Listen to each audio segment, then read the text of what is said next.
Well, well, well. Look who it is. That's a horrible picture of me. Yeah, so I am actually in bed, and before I go to sleep, I wanted to do some a little bit of coding work. Basically, and I feel silly with this stupid light in my face, but anyway. Um, basically, I am I was working on some code today that I got a little bit embarrassed about because I created a script that is designed to create a bunch of simulated transactions so that I could upload it into some software that I'm testing. So I wanted to test and see what the capability of the software is in terms of how it could handle a large volume of transactions, because the software basically is supposed to process a large, well, not the large, but it's supposed to process a bunch of transactions. So the question is, how much can it handle? How quickly will it handle it, and things like that. And obviously, I have a lot to catch up on in general. I'm actually having a lot of fun with this Mac, although I'm not having fun right now. Chrome is acting kind of weird. I'm unable to move this window out of the way so that I can actually start sharing and start doing the code work. I don't know, it's acting very weird. This is annoying. It's like I love this thing when it works, but every so often there's some really funky stuff going on like this, which is so annoying. It's like it's stuck in full screen mode, this Hangout, and I can't minimize it. I can't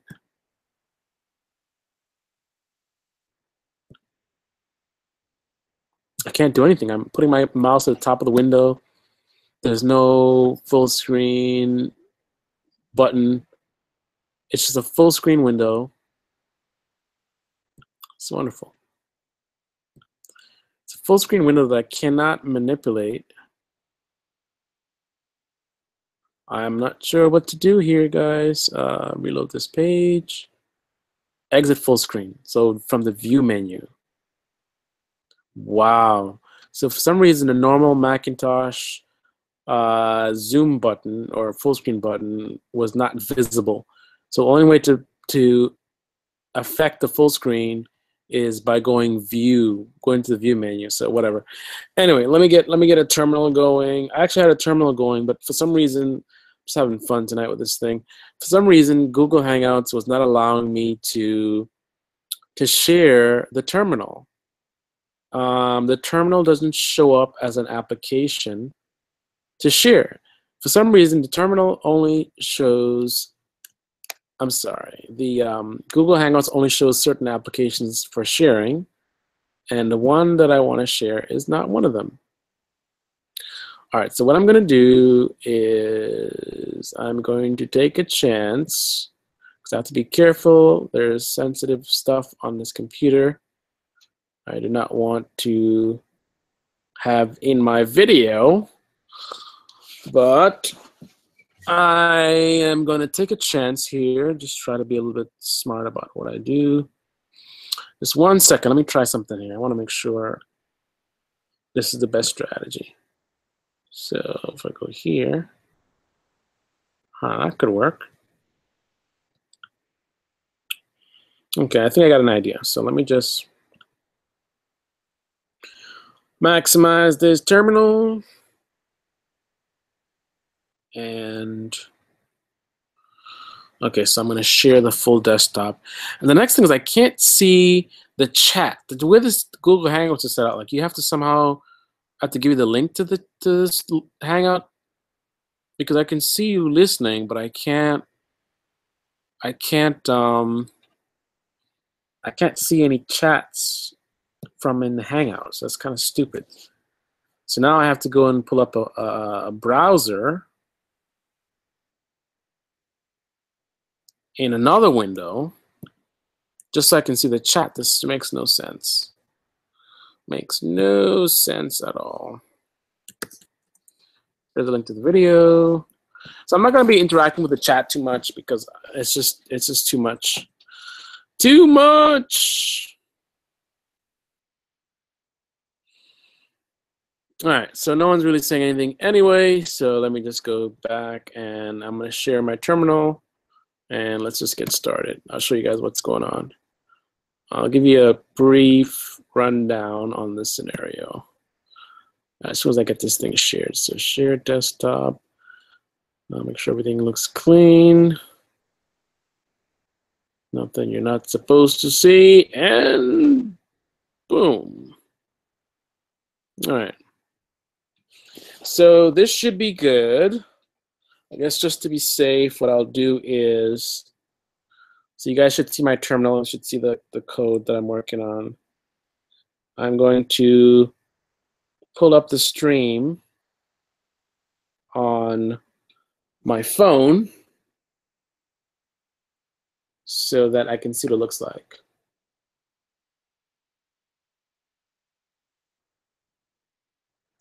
So Computer Programming University. Come on.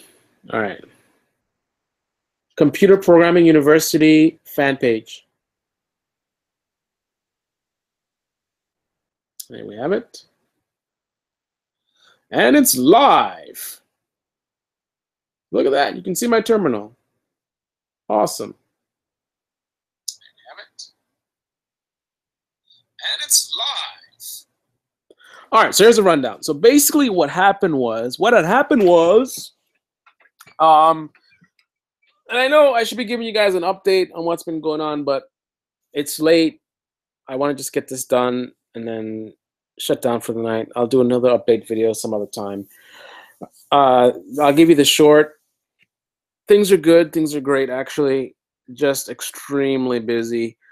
I got a new client that I am, basically they're about to go live. So a lot of pressure. It's a big deal. Obviously that's money. So just really, really sort of overwhelmed with getting prepared for that. And there's a lot of things that I'm building, not just from a development standpoint, but just in general. I'm essentially building a department, building a structure for an entire department. I mean, it's just a lot of things going on, and I have to sort of conceptualize and predict and plan, and it's a lot. I know it's kind of vague and ambiguous, but that's all I can share right now. So I'm going to go to this code thing. So basically, here's the deal. Needed to generate a bunch of simulated transactions. So transactions in terms of trading. So buy 100 shares of IBM, sell 100 shares of IBM. So basically, there is a system that you can upload trades to manually for processing. And I needed to create a bunch of trades to test this system. So I created a script that you can generate as many messages as you want, and each message being a trade, right? It's a fake. It's just like for example, let's just say I randomly picked a bunch of symbols. So first one is IBM, next one is Apple, and then just random quantities, things, something like that. So just it looks like a transaction, but it's just something that was made up, right? So I could generate a whole bunch of these, just put in how many you want, and it does it. Now, it took me 10 minutes to generate, my script took 10 minutes to generate 50,000 trades or simulated trades, right? Trade messages. Which I was like, wow, that's a long time. But I was like, it's 50,000. Of course, it's going to take a long time. Okay, no big deal. But then I uploaded it to the system that I was testing, and that system was able to upload and process my file in about a second to a second and a half, no more than a second and a half. That blew my mind. This system is not only uploading, but is actually processing all of my file, right? And in the processing, it's taking that information and matching it against something else, checking some database for something. I mean, it's a whole bunch of things that it's doing. And all I'm doing is generating a text file, a CSV comma delimited file. And it took me 10 minutes. 10 minutes to generate a file that takes a second and a half to process. That makes no sense. So I started thinking in terms of efficiency, trying to figure out what's taking so long. So one of the things I ran into was I was doing these for loops. So I did some research and discovered that that's apparently very inefficient. And it's funny, when you're doing something like 100 times, 10 times, 100 times, it's not a big deal. Matter of fact, a lot of scripts I do, I'll put sleeps in there to slow them down so you can actually see the output, because it's doing so little that I could actually watch what it's doing in real time, but not something like this. If I'm going to generate 50,000 trades in like 10 seconds, I mean, not even 10 seconds, there's nothing to see, right? So there's no buffer, and actually I want it to be faster than even that, right? No sleeping, but still. Anyway, so I guess what I'll do first is I'm going to run through the logic of what it was doing. Now, this what you're looking at right now is a stripped down sort of beta, sort of experimental code for the purposes of streamlining and experimenting, trying to basically do performance enhancements. I want to establish what's taking the most time by using simple deduction. So I'm basically going to remove. I've started by removing most of the logic and started with the most basic, just one little basic thing, and seeing how fast it ran, and then adding more and more and observing the changes in speed. So anyways, let me run through the script. Should I run through this one? You know what, let's not do that. Let's yeah, whatever. Let's do this one. So it's a Corn shell script. I've been so busy at work that yes, I fell behind on my Python. So I went back to my scripting language I'm more familiar with because I need to do this quickly. So I didn't have time to be farting around with Python. I need to get back into Python again before I would even mess with that at work, right? Because I need to be fast. 4.5 years of experience. So anyway. Yeah, so basically what it does is, this is performance stuff, so this is not part of the actual script. This is stuff I added for performance testing, because basically I'm timing this. So whatever strategies I use in terms of how this code is written, I want to time the results so I can track my progress in terms of making this as fast as possible. My goal is I want to at least be as fast as a system that's processing my file, right? It's doing so much more work. I want to be at least as fast as that. So I'm targeting 2 seconds for 50,000 trades, right? So I can track my performance with these things here. So it's just giving you the date. So it's just going to say the day and time, whatever.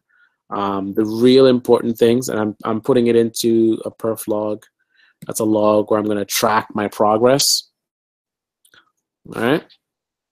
So that's performance stuff. So actually, before I go through that, I should go through the actual program that we're trying to enhance. The program we're trying to enhance really starts here. So what I wanted to do, there's many things I want to do to generate these trades. So one of the things I wanted to do was I wanted to have realistic prices, right? So these are different securities. In this case, it's foreign exchange, but it could be like, let's say it was equities, so like stocks, IBM. So I don't want to just put IBM for $1 million. I want to put IBM for a price that is close to what IBM is trading for. So I basically wanted market prices, right? So what I did is I actually did my first web scraping project, and I figured out how to pull stuff from a web page, and I used that to basically pull market data. So every time you run this, so you're going to see all the inefficiencies. This is what's taking so long. All these things that I'm doing, fancy steps, not really good for something that's going to be processing so much data, and I want to be fast about it. So what did I just do? Okay, let's just escape and undo.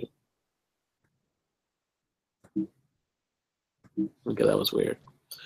Anyway, so update. So So sorry, it's a long day today. Apologize. Update markets. Update market data file. Because that's just my note. Oh man. So this is I think an if folder exists check. And if it's there, it's gonna delete it. So basically, when I scrape this page, it's gonna create a folder called major rates, and in that folder is going to be I don't know why I keep dragging this thing. In that folder is gonna be all the prices. But the thing is, every time I run this, it creates a new one with a number, a new folder with a number. So it's like major rates 1, major rates 2. I know this is not the best way. This is stuff I'm just slapping together. I can clean it up later. The main thing is to just get the job done, right? So anyway, so what it does is if it finds an existing major rates folder, it'll remove it, right? But only if it's there. If it's not there and there's errors, I'm setting it to dev null. So I'm basically hiding the error messages if it fails. So here's the actual scraping that I'm doing. I'm using wget. wget-q. I'm grabbing from this. So this is the actual web page. So I'm pulling from this web page. And that web page has all the market data and the currencies. And then what I'm doing is this is going to bring this file or whatever is there locally, right? So locally I'll have a file. It's actually a file, not a folder. I'll have a file called major rates with all the rates in there, but it has tons of data, more than I need, right? So all I did is why did I cat? I keep doing, that's a bad habit I have. I don't need to cat the file and then grep it. That's stupid, right? Cat is concatenate. That's for joining two files together. I'm not joining two files together. What I really want to do is I want to grep for this in major rates, right? So remove cat, start the command with grep -o x quotes. So that's the string you're looking for. And then this is the file. Anything else, I will pipe to 2 right after that. So basically what I'm doing is I'm pulling, grep O is going to give you just a search pattern. So I want to see just whenever you see X and then quotes, right? I want to see just that and this amount of characters and any number, right? So that's the first level of filtering. So I'm pulling out the lines with quotes, right? Then I need to clean it up by substituting. So I need to clean, I don't need that X. I'm just using the X here just so I can be specific about this, that this is what I'm looking for so I can find it. Now once I found just that, I can clean it up by getting rid of the X. I don't need that anymore. X and quotes. So that's stuff I'm pulling from the file, right? So the file has quotes in there, but it also has a bunch of other stuff. So I'm pulling this stuff which is close to the prices that I need, and then I'm removing these things that I don't need. I did it again. I did it again. So I get for coding in my bed late at night when I'm tired. And I'm not even coding. I'm just going through the code. Okay, so quotes, blah, blah, blah, blah, blah. So then I am using sed again to get rid of stuff. I'm getting rid of quotes. So I'm deleting that. Then I am deleting 5e. Then I am replacing greater than with nothing. So I'm deleting greater than. Then I'm sorting everything by K. I don't remember what that means. 1, 1. Then I'm using awk to, I don't even recall what that is. But the basic thing is that I'm taking just what I need. I apologize. I'm tired. It's late. I'm taking everything I need from the file, and then I'm just cleaning it up to get just what I need, right? Getting rid of all extra stuff.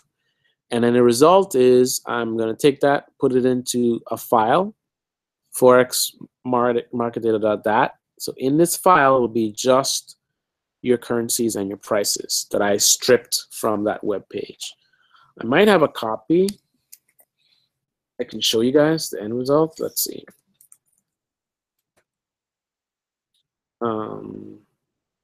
There you go. So again, just VIM.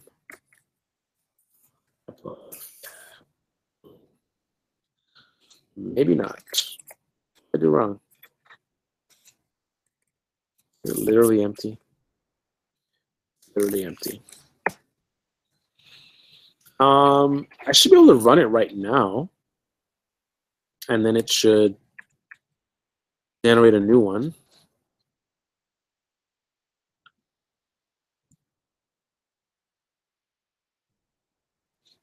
Sorry about that. So if I run it again,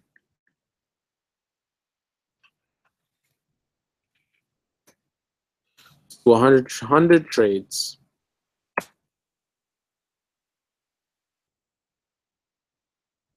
So that's kind of slow. Not as bad as it used to be, but it's still slow. That's just 100 trades. Remember, the system can process 50,000 in less time than that. This took me 3 seconds, 3.5 seconds. But anyway, this should now be a file. Let's see.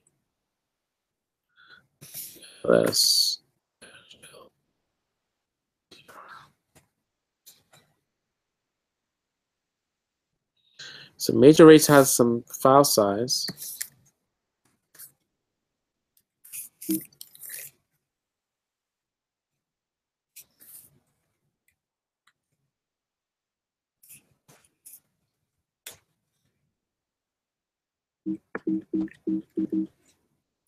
The hell?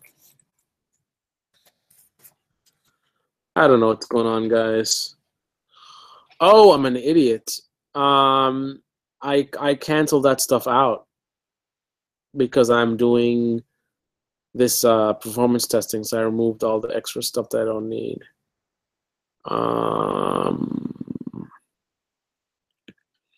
Let's see if I think this one above without the RR. R is from like motorcycle, double R. It's a motorcycle thing, just showing that it's fast.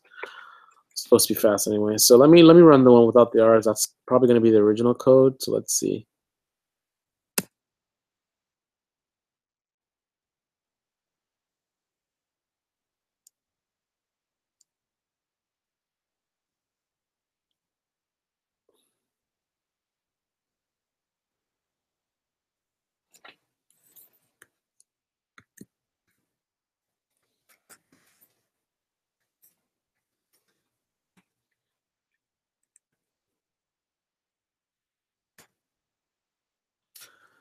I don't know what's going on. Obviously, this code is not in the state.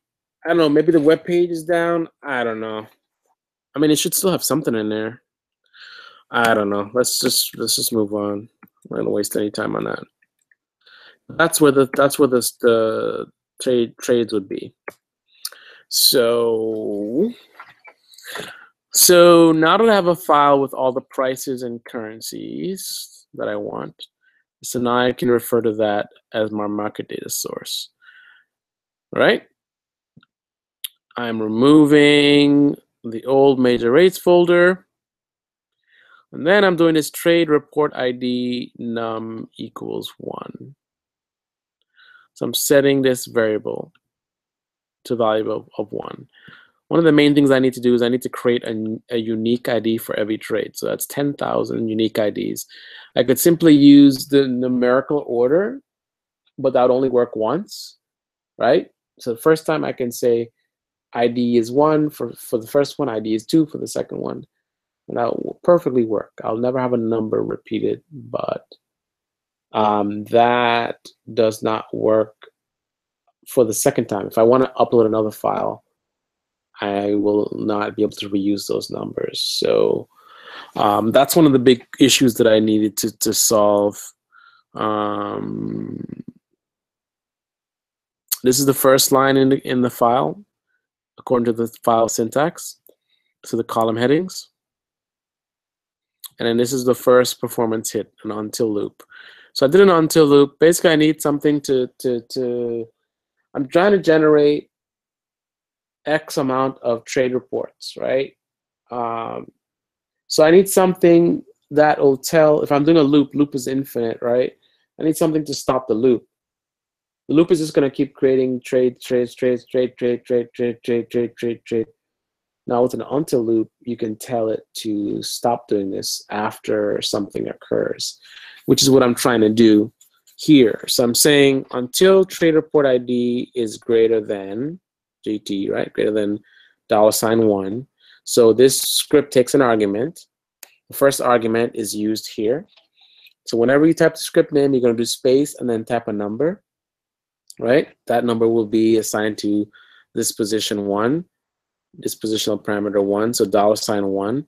So again, this is a variable that represents the first argument, right? So the first argument passed to the script will be $1, right?